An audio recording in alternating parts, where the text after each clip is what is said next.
facebook.com. Right. All right, we are live on Facebook. Dandavat pranam to those joining us on Facebook. And those of you who are here, let's get started after this brief prayer to the spiritual master. Om Ajnana-timirandhasya Jnananjana-shalakaya Chakshurun militam yena Tasmai Shri Gurave Namaha. All right, so which verse from the Bhagavad Gita are we going to do today? 2.35. 35. 2.35, correct, for 500 points. And here we are, 2.35. So, in the previous verses, Arjuna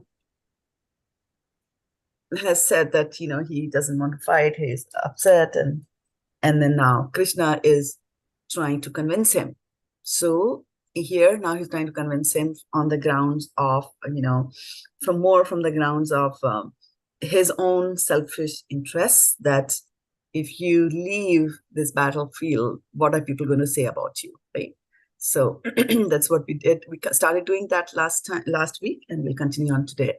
So the order of reading, I have no idea who joined. So you guys have to tell me in which order I should put your names, or does it matter? I think this time Madhava Sangini was first. I was second. Madhava Sangini was first. Okay. Madhava Sangini was there. Then Aruni Mataji was there. And then we were waiting for Sutapa to rejoin. Okay. Is there anybody else? Madhav, Sutapa, and Aruni. Okay. All right. So let's go. Bhayād, raṇād, uparatam. So today there is an ana. Ana. This word is there. End with a dot. This ana here for those who follow the script. Oh, we also had Suruchi and she dropped. Yeah, I remember seeing Suruchi. I'll just add her name in case she tries to join back again. Okay. Bhayād, raṇād, uparatam. Maṁsyante tvam mahā-rathāḥ. yeṣāṁ cha tvam bahu-mato. bhūtvā yāsyasi lāghavam. Lāghavam. Positioning, right? Bhūtvā yāsyasi. Lāghavam bhayād raṇād uparatam maṁsyante tvām mahā-rathāḥ yeṣāṁ cha tvam bahu-mato bhūtvā yāsyasi lāghavam. So, I just want to text this word here, yāsyasi. Yeah, that's correct here. Bhayād raṇād uparatam. So, bhayād raṇād uparatam maṁsyante tvam mahā-rathāḥ yeṣāṁ cha tvam bahu-mato bhūtvā yāsyasi lāghavam.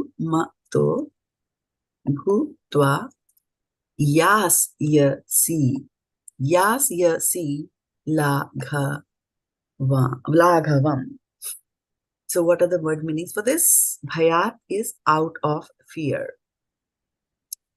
raṇāt, from the battlefield, from the ranbhumi, from the battlefield. Uparatam, seized. Maṁsyante. Maṁsyante means they will consider. Manenge, I say like that. Maṁsyante. Tvam, you. mahā-rathāḥ, the great generals. yeṣāṁ, for whom. Cha, also. Tvam, you. bahu-mataḥ, in great estimation. bhūtvā, having been. yāsyasi, you will go. lāghavam, decreased in value. So when Prabhupada does the translation, he kind of puts it a little bit more in a colloquial language, not necessarily following, what is there, and trying to explain the essence of the verse here. So the great generals who have highly estimated your name and fame, right? Highly esteemed your name and fame will think that you have left the battlefield out of fear only, and thus they will consider you insignificant, right? If you look at the synonyms, you don't see an exact match, right? So, for example, your name and fame, right? We don't see the name and fame here, the word name and fame on this side of it, right? But generally, the essence here is, yes, of course, he's talking about that they held Arjuna in a high esteem. And when you are in high esteem, of course, you have a name in society and the fame is spread far and wide. So these great generals like Bhishma and others, they will think that you have left the battlefield out of fear only, right? Bhayād, raṇād, uparatam, right? So here it is seized, but here it is saying that you have left, right? And left and seizing are the same in the sense, essentially, as a consequence, in this, as an end result, in the sense that he has left the battlefield out of fear only, and there they are saying you are fighting, you have ceased fighting out of fear only, right? So it's the same thing, right? And thus they will consider you insignificant. And here they are saying bhūtvā yāsyasi lāghavam. Here they are saying that whatever your yāsyasi, the name and fame like that, here yāsyasi, it comes in this way. And that way they will think, your estimation, your name and the fame that they have, how much they estimate you, that estimation will go down. It will decrease in value. Lāghavam, it will go down, right? And so when your name and fame and their estimate goes down in value, then you will diminish, and to the extent that you will become insignificant, right? So that's what Prabhupada is saying. We'll consider you insignificant here. Okay. So I think you can ask a question. It might be a stupid question, but I'm just wondering. Throughout all the verses, Bhagavad Gita and Srimad Bhagavatam, it's about how ego is at the forefront of our an obstacle to rising spiritually, and that but here you talk about name. Your name will go down, you'll decrease in value, you'll consider you insignificant. So that's the physical, the material body, right? And yes. So here it's talking about how to uphold and glorify exactly. Correct. Good observation. Of growing up spiritually is to shed ego. So why does Krishna say that, right? Yeah. Yeah. I know it's dharma because and he also says the dharma of a Kshatriya to fight and go to heaven. Yeah, happy other. Why is it emphasized here? The great generals will consider you insignificant. Why does that matter? Right. In actually, not only this, in the battery of these verses which are here, right, all together. So let's go back and look at all the verses really quickly here. Chapter 2, we are around 35, right? So here, you see, for the last few verses, it's happening, right? So if we go back here, right? So he's looking at it, he's explaining it to him from many angles, right? So first he's talking about that for the soul, there is neither birth or death, right? Let's go, He's starting from 14th, or not only 14th, way behind, first of all, he's scolding him from the perspective that Ashochian anavashochastam, pragyavadam sabhashase. So he's saying you're speaking learning words, but you are mourning for what is not worthy of grief. He's mourning for the death, right? So first he's saying, giving the example of wise people, they lament neither for the living nor for the dead, right? So from that perspective, he's trying to persuade that don't lament, go fight, right? And then he's giving him a little bit of support here. He's saying that, even if you kill these, right, it's not that you're going to kill them, right? So he's trying to reduce what Arjuna thinks is a consequence of this fight, that is all these pink kings are going to die. But he's saying that they will always exist in the future, like that, right? Then he goes and then he goes into, now he's telling him about the soul, right? So he's saying that, explaining death in this particular verse, where he's saying, okay, even in our life, right? For example, if you look at a small child that is born, 2 months, 3 months, 4 months, 5 months, and then starts walking 4 years old, 5 years old, 10 years old child. When you look at the 10-year-old child, and then you remember all the days that the child was there, as a small baby crawling, or, just newborn infant and all that, what happened to that body, right? That body also disappeared from your sight and you can never get it back, right? A 10-year-old child doesn't go back and become, if you like, an 8-month-old child like that. So he's saying that, this is a continuous thing that happens throughout your life. So this so-called death, we are actually dying every moment. So this so-called death happens at every moment of your life, right? So in death, all that happens is that you leave and get into a different body in a different circumstances. The circumstance and the surroundings are changing. Otherwise, the process is still going on, moving from one body to another. So again, philosophically on the soul, he's explaining, right? And then he says in the next verse, he's also saying that, you are caught up here in this situation. The non-permanent appearance of happiness, distress, right? So this is something that will go away. You're so distressed here today, before the battlefield, but if you look at it 20 years from now, you will be okay. So at this point, you just learn how to tolerate. So, all these things happen. Bodies leave. People leave the body. People leave the circumstances. They go. Just learn how to tolerate, right? And then he's going a little bit higher over here, again on the tolerance part. Do not be happy. Now he's trying to give him a little bait, right? What is the bait over here? He's telling him that if you learn how to not be disturbed by happiness and distress, which you are learning in chapter 6 of Bhagavad Gita, then you'll be eligible for liberation. So he's kind of dangling the carrot in front of him and saying that, okay, you know what? If you follow all this, there's liberation there, which is out of this material body, right? And then he tries to talk a little bit more about the soul, and what others are saying over here, that you're not destructible. So he's now continuing to describe the soul. So for the few verses he will describe, cannot be cut to pieces, cannot be dried and all that, right? So again, soul never dies. So he's giving more and more from the, this is transcendental perspective. So he's giving him the transcendental information here. And again, explaining what is death, right? Again, about the soul, some define it as amazing. So this is soul, all that. And then he's telling him the reality, right? He's saying that, this is going to be there always. This is how the material world is, right? Factual. He's stating the facts in front of him, like, this is a fact. Even if you don't die in the battlefield, one day you will die. So better you die on the battlefield, right? Then again, he just says that this is also understand that this is a cycle that happens. For example, winter comes, summer comes, winter, spring, summer, and autumn, like that. Cycle keeps on repeating, and we don't cry. I mean, nobody says, starts crying in June and saying, hey, spring has gone or winter is gone, like that. We don't lament. So saying it's a cycle. So it's a cycle. There's a hope that, whatever you left is going to come back again. Like if you like summers a lot and now the winters are coming, there's hope that there'll be summer again. So that's why he's saying, okay, don't lament. This soul also goes through a cycle, right? So again, explaining it from the perspective of philosophy, that how should he handle that? Again, coming about, this is all about the soul, Now, he's saying, okay, I have given you enough of the transcendental information. Now let's go and talk about the mundane. What's your dharma? What's your duty? So if he's not convinced by that, remember, it's the beginning of the battle, and Arjuna has saying that I don't want to fight. So there's a lot of pressure going on to achieve, results very quickly. So Krishna is trying to explain and convincing from all possible angles. So this is one angle of the soul, right? Now he's telling him about the duty of a Kshatriya. So from the duty perspective, it's saying that you should fight. Right? So now, okay, fine. It's like, no.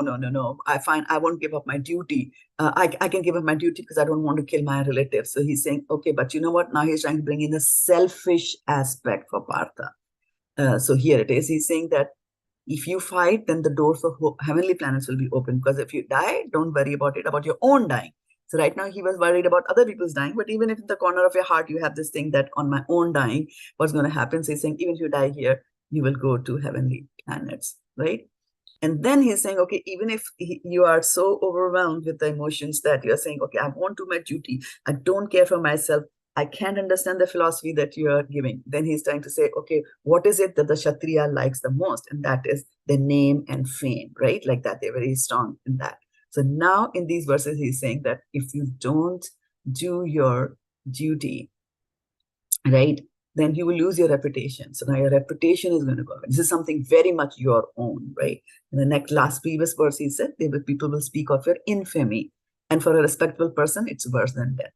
And in today's verse, he's saying that, okay, that this is all that, things that are going inside your mind, that, sometimes we don't do something and then we feel bad inside our mind. So that's all internal to ourselves. But then he's also saying, you know what, not only that, remember what are the other people going to say? Basically, what do you think is Duryodhan going to say? Right? Bhishmata might still understand. What is Duryodhan going to say? What is Karna going to say? Right? So that's why from here, he's looking at and trying to give him the selfish aspect of it. From all angles, he explains it, but then really he takes him through the other 18 chapters, right, of the Bhagavad Gita, which you know that we are doing when Arjun, is overwhelmed and he accepts Krishna as the spiritual master and says, "Sishasteham shadi mam tam prapanna," in the beginning of this chapter. So he's starting with this, and then he'll go on deep till Bhakti Yoga, right, in chapter 12, and explain that whatever Arjun does, actually, he's just a Ranta Durani Maya. He's just a soul sitting in a device, which is our body, and actually everything happens under the control of the Lord. And Arjun should just become Nimit Matra Bhava Savisajin, just become an instrument in my fight, like that, right?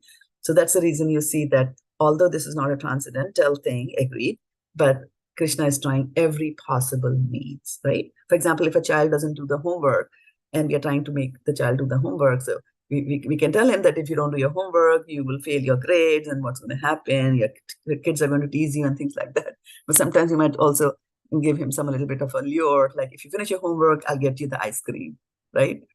Or sometimes you might even give them the ice cream first and say, okay, like, eat your ice cream first, but promise you'll do my homework. So it's like Arjun is behaving like a child over here and saying that, I can fight. So Krishna, as a friend, as a suhrit, good friend, is trying to do everything there. So I hope that helps you, Arnimathji. Thank you. Okay. Okay. So bhayād raṇād uparatam maṁsyante tvām mahā-rathāḥ yeṣāṁ tam bahu-mato bhūtvā yāsyasi lāghavam. So let's go then. Madhav Sangini.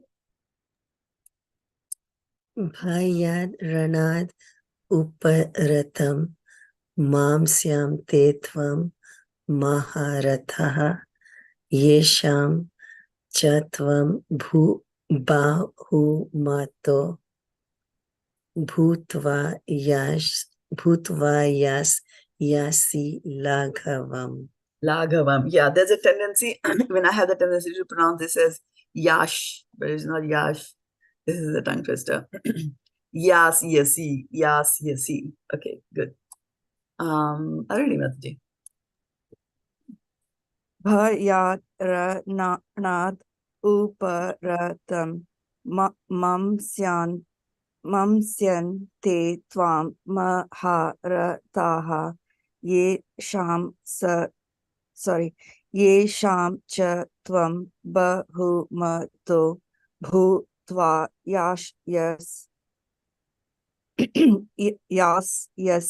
sorry, I'm getting all bhūtvā yāsyasi lāghavam. Nice. So here, this is a tha, mahā-rathāḥ. Mahā-rathāḥ. Just practice that. Mahā-rathāḥ. Tha. Yeah. Okay, who's next? Sudapa. Yes. Bhayād raṇād uparatam maṁsyante tvam mahā-rathāḥ yeṣāṁ tvam bahu-mato bhūtvā yāsyasi lāghavam. Lāghavam. Try to do the third line again, looking at it clearly. Focus. Yeṣāṁ. Ye. Oh, okay, Mataji. Yeṣāṁ tvam bahu-mato. Bahu. Bahu. It's soft. Yeah, soft. Yeah. Bahu-mato. Bahu-mato. Yeah, bahu-mato. And just watch the S. Yeah. Yes, I need to leave. Yeah, sorry about that. But you do practice, okay? Yes, Mataji. Thank you so much. Thank you. Hari You're welcome. Yeah. Thank you, Hare Krishna. Okay, Suruchi. Do we have Suruchi? Okay, Suruchi had technical problems, so she left. Okay, so let's go back to Madhav Sangini. And hold on for 1 second. If she joined, I saw her joining, and I'll just put her there. Yeah. Okay. Too late, but anyway. Bhayād raṇād uparatam maṁsyante tvam mahā-rathāḥ yeṣāṁ tvam bahu-mato bhūtvā yāsyasi lāghavam. Very nice. Aruni, between the two of you can toggle now. Go ahead. bhayāt raṇād uparatam maṁsyante tvam mahā-rathāḥ yeṣāṁ tvam bahu-mato bhūtvā yāsyasi lāghavam. Lāghavam. Bhayād. Go ahead. Madhav Sunny. A full one or? Yeah, I think you can go full. Yeah. bhayād raṇād uparatam maṁsyante tvam mahā-rathāḥ yeṣāṁ tvam bahu-mato bhūtvā yāsyasi lāghavam. Yāsyasi lāghavam. Yas. bhūtvā yāsyasi lāghavam. Very nice. Okay. Aruni. bhayād raṇād uparatam maṁsyante tvam Maṁsyante. Oh, sorry. Maṁsyante tvam mahā-rathāḥ yeṣāṁ tvam bahu-mato bhūtvā yāsyasi lāghavam. Nice. Go, Madhav. Sangeeta. Oh, okay. bhayād raṇād uparatam maṁsyante tvam mahā-rathāḥ yeṣāṁ tvam bahu-mato bhūtvā yāsyasi lāghavam. bhayād raṇād uparatam maṁsyante tvam mahā-rathāḥ yeṣāṁ tvam bahu-mato bhūtvā yāsyasi lāghavam. bhayād raṇād uparatam maṁsyante tvam mahā-rathāḥ yeṣāṁ tvam bahu-mato bhūtvā yāsyasi lāghavam. bhayād raṇād uparatam maṁsyante tvam mahā-rathāḥ yeṣāṁ tvam bahu-mato bhūtvā yāsyasi lāghavam. Bahu-mato bhūtvā yāsyasi lāghavam. Madhav Sangeeta. bhayād raṇād uparatam maṁsyante tvam mahā-rathāḥ yeṣāṁ tvam bahu-mato bhūtvā yāsyasi lāghavam. bhayād raṇād uparatam maṁsyante tvam mahā-rathāḥ yeṣāṁ tvam bahu-mato bhūtvā yāsyasi lāghavam. bhayād raṇād uparatam maṁsyante tvam mahā-rathāḥ yeṣāṁ Mahā-rathāḥ. Which is tha, ha. Mahā-rathi, right? Mahā-rathi, rath. As you say, rath. Rathāḥ. Yeah. Say rathāḥ, mahā-rathāḥ. mahā-rathāḥ Yes, tha. yeṣāṁ tvam bahu-mato bhūtvā yāsyasi lāghavam. bhayād raṇād uparatam maṁsyante tvam mahā-rathāḥ yeṣāṁ tvam bahu-mato bhūtvā yāsyasi lāghavam. Okay. So, do you want to stay back and do a little bit more, or do you feel complete and you have other things to do? I don't want to hold you also beyond the time. You want to go for a few more rounds, and I can stay here. No problem. Yeah, I'll go for. Yeah, we can go. Okay. bhayād raṇād uparatam maṁsyante tvam mahā-rathāḥ yeṣāṁ tvam bahu-mato bhūtvā yāsyasi lāghavam. bhayād raṇād uparatam maṁsyante tvam maṁsyante tvam mahā-rathāḥ yeṣāṁ tvam bahu-mato bhūtvā yāsyasi lāghavam. You know, Yeah. sorry, Meera. It's okay. Madhava, I was just thinking after this round, or the next round, maybe can we do like testing of the words, you know, go through the meanings and stuff. Okay. If Okay. Madhva Sangeeni is okay with Madhava, it. yeah. Madhava, are you comfortable with the pronunciation?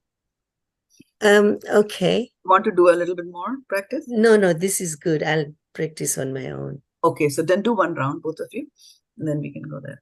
bhayād raṇād uparatam maṁsyante tvam mahā-rathāḥ yeṣāṁ tvam bahu-mato bhūtvā yāsyasi lāghavam. bhayād raṇād uparatam maṁsyante tvām mahā-rathāḥ yeṣāṁ tvam bahu-mato bhūtvā yāsyasi lāghavam. Nice. Okay. So what is the meaning of from the battlefield? raṇāt. raṇād. What is great estimation? bahu-mataḥ. bahu-mataḥ. Yeah. And what is you? tvam. tvam. Tvam. Tvam. Tvam I or mean, tvam, depending on, yeah. it's plural. Tvam and tvam.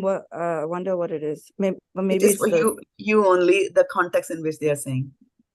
Maṁsyante tvam. They all will. Oh, tvam I know, because it's you. all, because it's all, so it changes the tvam to tvam. Maṁsyante tvam for you. Yeah. mahā-rathāḥ. Okay.